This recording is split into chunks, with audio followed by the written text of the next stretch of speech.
রয়েছি আপনাদের সঙ্গে। আবারও বিতর্কে ডেবরার তৃণমূল বিধায়ক হুমায়ুন কবির। এবার হেলথ ইউনিভার্সিটির সহযোগী রেজিস্ট্রারকে লাথি মেরেছেন হুমায়ুন। ভিডিওতে এমনটাই দেখা যাচ্ছে। এই ভিডিও পোস্ট করেছেন বিরোধী দলনেতা শুভেন্দু অধিকারী। এই ভিডিও পোস্ট করে তিনি এই বিষয়টা সামনে এনেছেন। গত ৩রা জুলাই অফিসে ঢুকে অ্যাসিস্ট্যান্ট রেজিস্ট্রারকে মারধর করেন তৃণমূল বিধায়ক।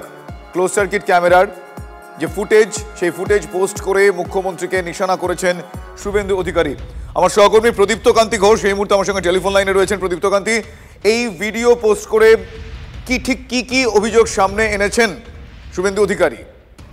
দেখো, শুভেন্দু অধিকারীর তরফ থেকে যে অভিযোগ করা হয়েছে, একজন সরকারি আধিকারিক তাকে যেভাবে স্বাস্থ্য বিশ্ববিদ্যালয়ের মধ্যে ঢুকে মারধর করা হচ্ছে, এতেই এই রাজ্যের যে সংস্কৃতি বা এই রাজ্য সরকার যা প্রতিষ্ঠা করেছে সেটাই স্পষ্ট হচ্ছে। অন্তত তেমনটাই শুভেন্দু অধিকারী বলেছেন এবং তিনি বলছেন যে এই যে প্রলয় চক্রবর্তী, তার উচিত সামনে এসে গোটা বিষয়টিকে সামনে নিয়ে আসা এবং যেভাবে একটা স্বাস্থ্য বিশ্ববিদ্যালয়ের মধ্যে ঢুকে একজন আধিকারিককে মারধর করছেন। ডেবরার বিধায়ক শুধু নন, তিনি একসময়ের আইন শৃঙ্খলা রক্ষার দায়িত্বে ছিলেন।